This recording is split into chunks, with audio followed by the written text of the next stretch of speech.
Hello again, everybody. Welcome back to FreshBaked. We are at Downtown Disney again this afternoon on a Monday evening. As promised, I said I was going to come down to Downtown Disney into Buena Vista Street to just take in the scene, to see how things are working out with the shutdown, what's open, what isn't, what it looks like, what it feels like. We're going to give you some details. So let's head down to Downtown Disney into Buena Vista Street, give you that update.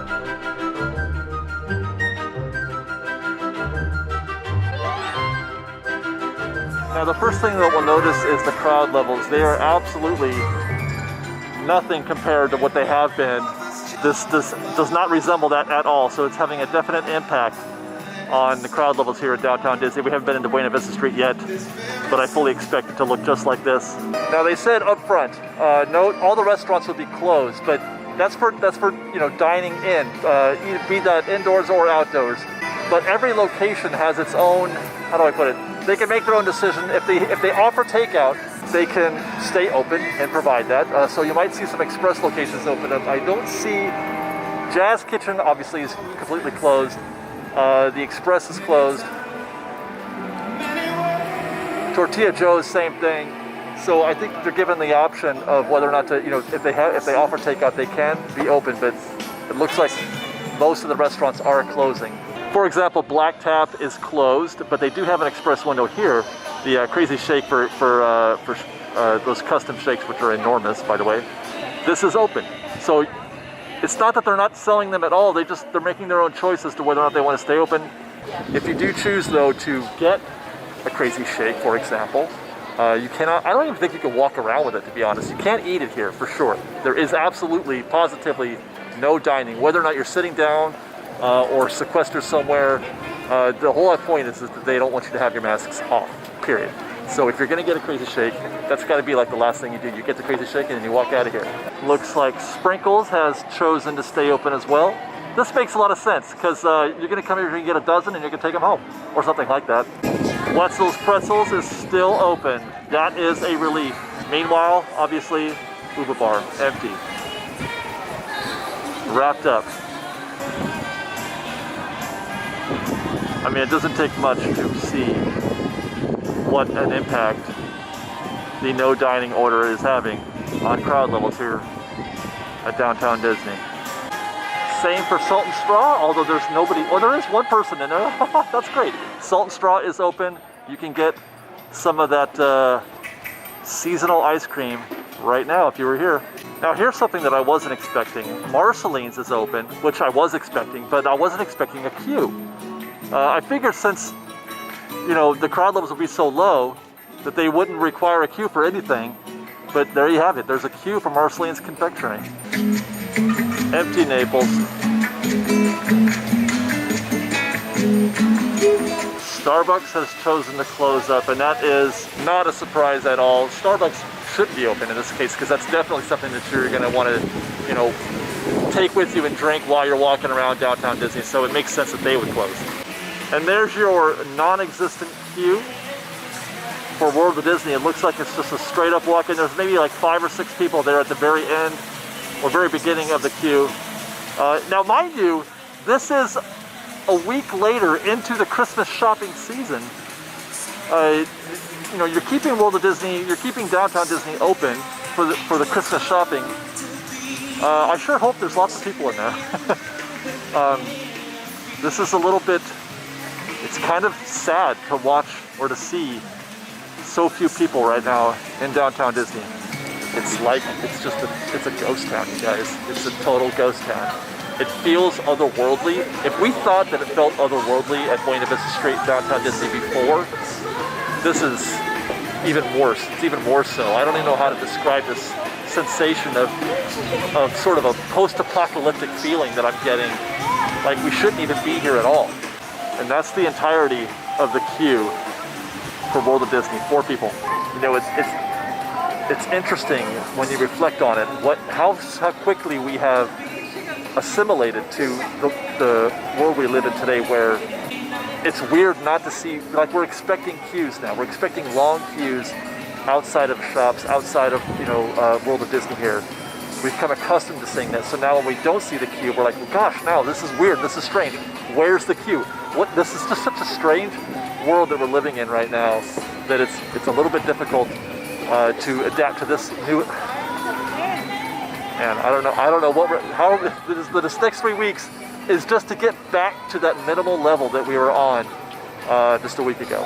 So let's go next to Buena Vista Street. I fully expect there to be nobody in here as well. Obviously, it's a walk-in right here, but I'm expecting to see just what we saw at downtown Disney. Yes, I'm absolutely expecting at any moment for a tumbleweed to go by. This is apocalyptic. Plenty of room for Baby Yoda to run out. Oh my God, he's gonna.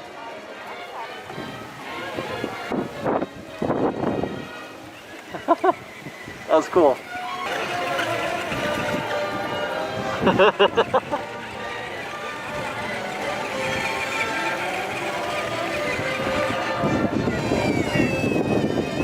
Oh, his ears moved too. So no waiting for trolley treats or Atwater ink and paint or anything else. You got a little smattering of people getting into the Elias and Company's side of the street, and nothing here. Even though it's apocalyptic, there's still time to appreciate this.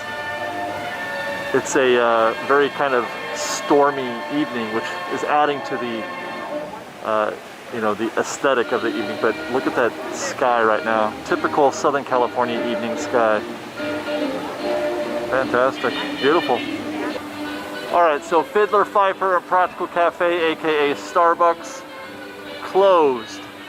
Willie's Churro Cart, closed. As a matter of fact, they brought up the boundary. You can no longer go all the way down to Grizzly Peak, which is the opposite of what we were seeing them doing in the past. They were looking like they were going to extend Grizzly Peak, but now they brought it forward. But that's a good reason, because again, there's no reason to go down there now at all. If you can't go into Smoke Jumpers obviously closed. The other thing they had down there was a popcorn cart, which were selling the popcorn buckets. But it makes sense for this to be the case for the next 3 weeks. Same is true for the parade corridor on the way to Pacific Wharf.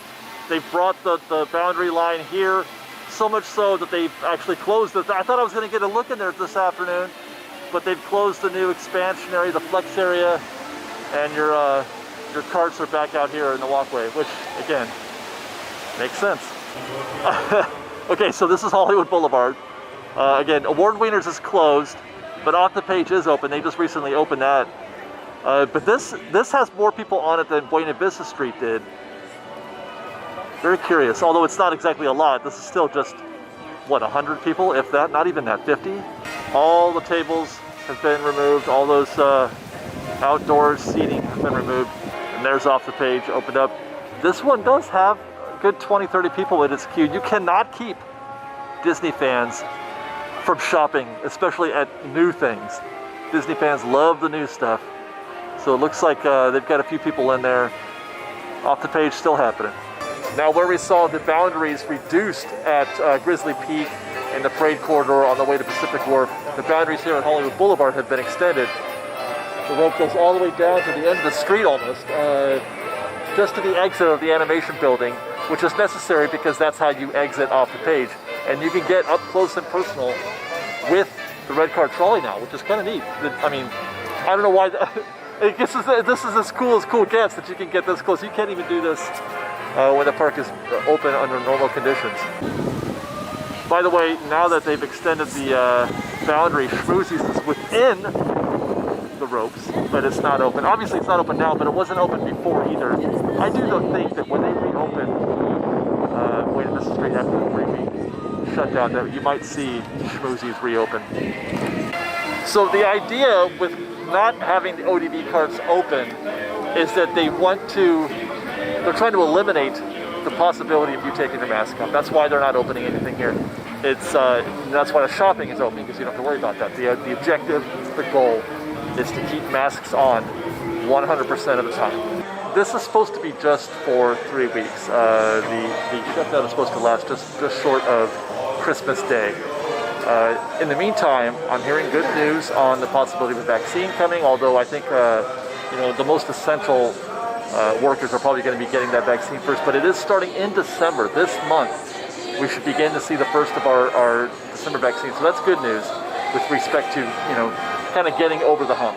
I should also report on Knott's Berry Farm, considering, we've been spending a lot of time there as well lately. We were there just this past Sunday for a Taste of Berry Farm event. I've got to get moving. Knott's did confirm today that all future events for Knott's Berry Farm have been canceled and refunded. So we actually did a giveaway just recently for this coming Friday. Somebody did win it, but they can't use it now, unfortunately, because it has closed. By the way, I did mention that we got to go to Taste of Berry Farm last night, which wound up being the last event of the season, the last of any kind of thing that you're going to do at Knott's Berry Farm for the next 3 weeks. And I want to say thank you to the Carroll family for gifting us those tickets. They were kind of do that because they couldn't go just in time. So thank you very much to you guys. Now let's take a look inside Trolley Treats to find out what it's like in a gift shop today. Actually, things are about the same, considering they're keeping things at 20% now, which wasn't much different than what they were doing before. So the fact that there's a queue outside, it's evidence that they are as full as they were a week ago before the new shutdown guidelines. And for those interested, you can still get a treat here at Trolley Treats, just like you could at Marceline's Confectionery. Basically the same thing. So yeah, less crowded, but only marginally less. It does, you can feel it. There's a lot of empty spots in here. And it is, kind of a bummer, like the rest of the place. But yeah, this is what 20% capacity feels like, I guess. I'm guessing if I were to try to get a head count, maybe 40 people in here. And there you go, guys. That's our update from downtown Disney and Buena Vista Street, filling you in on what's open, what's closed, how things look, how things feel. Kind of a ghost town, kind of apocalyptic. Good news is you can still get Wetzel's Pretzels, which is where we're going next to bring home some pretzels. If you want to get something to eat here at downtown Disney, you can do that. There's a few things you can get. You just have to take it off-site. Go sit in the back of your car like these cool people did in the parking lot that we ran into. True believers are going to come down here and get a corn dog and some Wetzel's Pretzels. That's all I'm saying. We're going to take ours home and enjoy them as a snack or with dinner. Hope you guys can do the same. Otherwise, thanks for watching, guys. We'll see you next time. Until then, FreshBaked.